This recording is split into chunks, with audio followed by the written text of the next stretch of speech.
দেখে শুনে পথ চলতে পারেন না? তাড়াহুড়ো ছিলাম তো, খেয়াল করতে পারিনি। তুমি সরি। সরি বললে সবকিছু সমাধান হয়ে যায় না, বুঝছেন? ব্যবহার তো খারাপ একটা মানুষ হতে পারে। আই ক্যান নট ইমাজিন কিন্তু একটা মেয়েকে ধাক্কা দিলেন, তার সব শপিং এর ফেলে দিছেন। আপনার মধ্যে কি মিনিমাম ওই যে ওইটা কার্ডিফে এক্স্যাক্টলি ওইটা নাই না? প্রথমত আপনি মেয়ে, থাপড়া একদম এখানে সোজা করে দিতাম।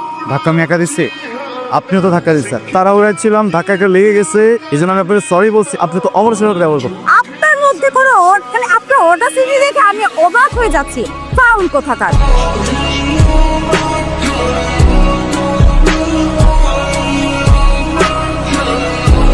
এই ছেলে, তুমি এখানে দাঁড়িয়ে বেয়াদের মতো সিগারেট টানছো কেন? আসসালামু আলাইকুম। ওয়ালাইকুম আসসালাম। আঙ্কেল, আমি যদি ভুল না করি, ছোটবেলা থেকে শুনে এসেছি সিগারেট টেনে টেনে খাওয়ার জিনিস। এটা বেয়াদবের মতো করে খাওয়া যায় নাকি? সরি, এটা তো আমি জানতাম না। চায়ের দোকানে তো আঙ্কেল চা সিগারেটই খাবো, তাই না? তোমার কথাবার্তা তো বেয়াদবের মতো। একজন শিক্ষকের সামনে দাঁড়িয়ে কিভাবে আচরণ করতে হয় সেটা কি তোমার বাবা মা শেখায় নাই? না আঙ্কেল, শিখায় না। আমি জানতামই না যে আপনি শিক্ষক। আপনি কোনো একটা কাজ করেন আঙ্কেল, গলায় একটা প্ল্যাকার্ড লাগাই ঘুরবেন, আমি একজন শিক্ষক। সংবিধানে আছে নাকি যে টিচিং প্রফেশনে কারোর সঙ্গে সিগারেট জ্বালানো যাবে না? আমি তোমার বাবাকে জানাচ্ছি। মানে মানে তোমরা যে ফ্ল্যাটে থাকো তার উপরে আমি থাকি। থাকো, আমি তো তোমার নামে তোমার বাবার কাছে অবশ্যই কমপ্লেন করবো। সরি আঙ্কেল, সরি, খুবই সরি। ভুলবশত একটা ভুল করে ফেলছি, ভুলে যাওয়া যায় না। আজকে একটা বেয়াদব মেয়ের সাথে দেখা হয়ে গেছিল আঙ্কেল। এত বাজে বাজে কথা বলছে আঙ্কেল, আমি পুরো লস্ট হয়ে গেছি। আমি ফ্রাস্ট্রেটেড হয়ে গেছি আঙ্কেল। স্ট্রেসে পরে না পেয়ে রাগে আঙ্কেল আমি সিগারেট খাচ্ছি। বিশ্বাস করেন, আমি এগুলো সিগারেট খাই না আঙ্কেল। আর সিগারেট খেলে মাথা ঠান্ডা হয়, এটা তোমার কে বলেছে? বন্ধুরা।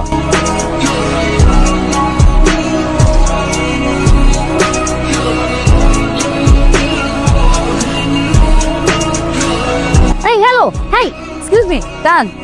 আপনার তো সাহস কম না? কি আমাকে ফলো করতে করতে বাসায় চলে আসছে আমার? আমি দেখেই বুঝতে পারছি যে আপনার একটা ঝামেলা আছে। আপনি কি প্রোটন?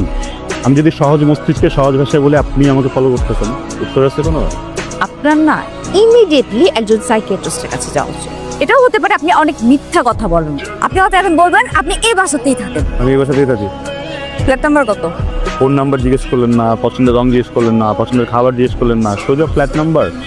এই আপনার চেহারাটা আর না দেখেন, যে বাদরের মতো চেহারা, এই চেহারা দেখে কোনো মেয়ে, আমি তো দূরের কথা, ফোন নাম্বারও চাইবেন আপনার, ফ্ল্যাট নাম্বার তো দূরের কথা।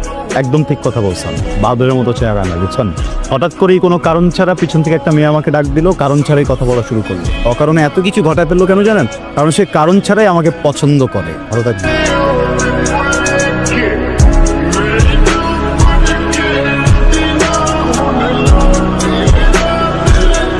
আসসালামু আলাইকুম আন্টি। ওয়ালাইকুম সালাম। কেমন আছো মা? ভালো আছে, আপনি কেমন আছেন? ভালো। আসো আসো আসো। তোমার লেখাপড়া কেমন চলছে? ভালো চলছে আঙ্কেল। তুমি আমাদের বাসায় চলে আসবে সময় পেলে। আমার সাথে কথা বললে মনটা ভালো হয়ে যায়। আন্টি, আসলে আন্টি আমার তো তো রান্নাটা আমাকে করতে হয়। আমার আসলে গল্প করবার মতো সময়ও হয় না ওভাবে। অনেস্টলি আন্টি, আমি একটু আসছিলাম, লবণ লাগবে, রান্না করতে গিয়ে দেখি লবণ শেষ। তোমার যখন যা লাগবে তুমি আমার কাছ থেকে এসে নিয়ে যাবে। আর তোমার এত বাইরে বেরোনোর দরকারও নাই। এই পাড়ার ছেলেগুলি তো ভালো না বেশি। আপনি একদম ঠিক বলেছেন। গত কয়দিন ধরে একটা ছেলে আমাকে এত বাজেভাবে ফলো করতেছে, বাসা পর্যন্ত চলে আসছে। মানে ব্যবহার এত বাজে। তোমার যা লাগবে তুমি আমার ছেলেকে বলবে। আমার ছেলের মতো ভদ্র ছেলে হয়ই না।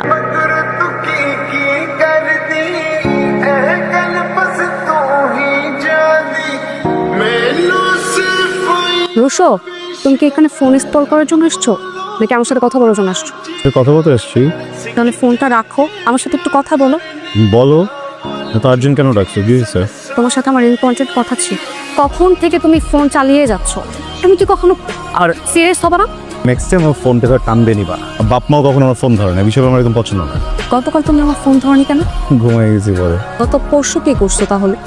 অনেক অনেক মনিকা দুজনে তো ব্রেকআপ হয়ে গেছে না, ওইটা নিয়ে তো অনেক হচ্ছে গিয়ে 12 দিন কান্না করবে বলছে আমাকে, বুঝছো? সান্ত্বনা দিতে দিতে আসলে আমার তোমাকে ফোন দেওয়া হয়নি। সরি। তুমি আমার সাথে ফান করতেছো? না না না বাবা, আম সিরিয়াস, সরি। এর আগে কেন ফোন করনি? সরি। আই খবরদার, তুই আরেকবার আমাকে সরি বলবি না, আর বাবুও বলবি না। বুঝলাম না বিষয়টা, তুমি তুই তো করে করতেছো। তুমি প্লিজ আমার সাথে তুই তো করে এগুলো করো না, আমার কিন্তু ভালো লাগতেছে না, বুঝছো? আমার ফ্রেন্ডরা না ঠিকই বলতো তোর আসলে চরিত্রের সমস্যা আছে। তোর সাথে আমাকে রিলেশন করতে একদম নিষেধ করছিল। রিলেশনটা করে ভুল করছিস। তোমাকে একটা কথা বলছি, তোমার এসব গানজর্তি বন্ধনের কথা আমার সঙ্গে স্বপ্ন বলছো, বুঝছো? ব্রেকআপ।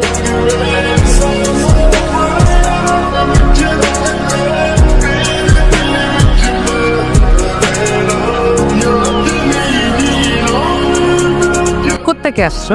আরে মামা বুঝোস নাই এক্সকিউজ মি, কি বললেন? ফাইজারি পাইছেন না? রাস্তায় একটা মেয়েকে একা পাইছেন আর খুব সাহস বেড়ে গেছে। এত সাহস কোত্থেকে আসে আপনাদের? হ্যাঁ, জুতা দিয়ে পিঠে একদম লম্বা করে ফেলবে এক একটারে, বুঝছেন? আরে চলো না চিপায় যাই। আরে পরে ফোন দিও, চলো চিপায় যাই। আরে চলো।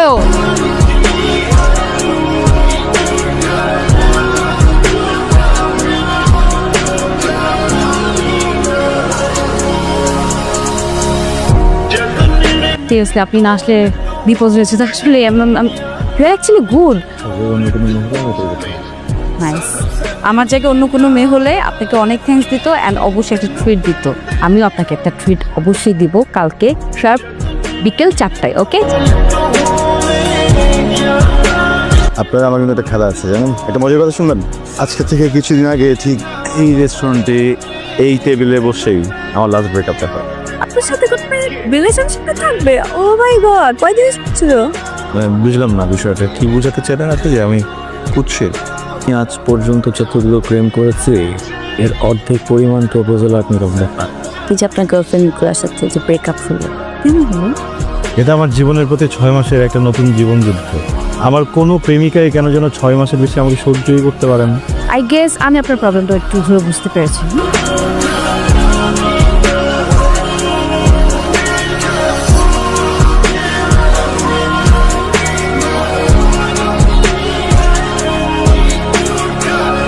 হ্যালো, কি করছেন? এই তো একটু পড়ছিলাম। আপু বলেন। কালকে কি করছেন? কালকে বেরোই। রাইসা, তুমি এত রাতে কার সাথে কথা বলছিলে? কই না তো, কার সাথে না। চুপ করো। সারাক্ষণ এই মোবাইলটা নিয়ে তুমি যে পথে হাঁটছো না, এইভাবে যদি তুমি চলতে থাকো আমি কিন্তু অতি দ্রুত তোমার বিয়ে দেওয়ার ব্যবস্থা করব। কথাটা যেন মনে থাকে। বসে পড়তে বসো।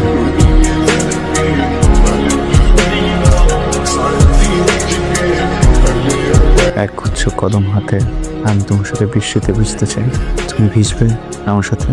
আসলে আমার মা আমার বাবাকে ছেড়ে চলে যাবার পর থেকে বাবা প্রেম ভালোবাসা একদম পছন্দ করে না। আমার বাবার একটাই স্বপ্ন, ওনার পছন্দ অনুযায়ী বাচ্চার সাথে বিয়ে হোক।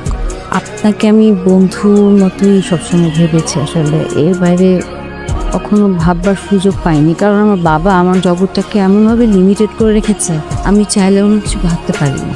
আমার বাবার স্বপ্ন ভেঙে দিয়ে, তাকে কষ্ট দিয়ে আমি কারোর সঙ্গেই ভালো থাকতে পারবো না, আপনার সাথেও না।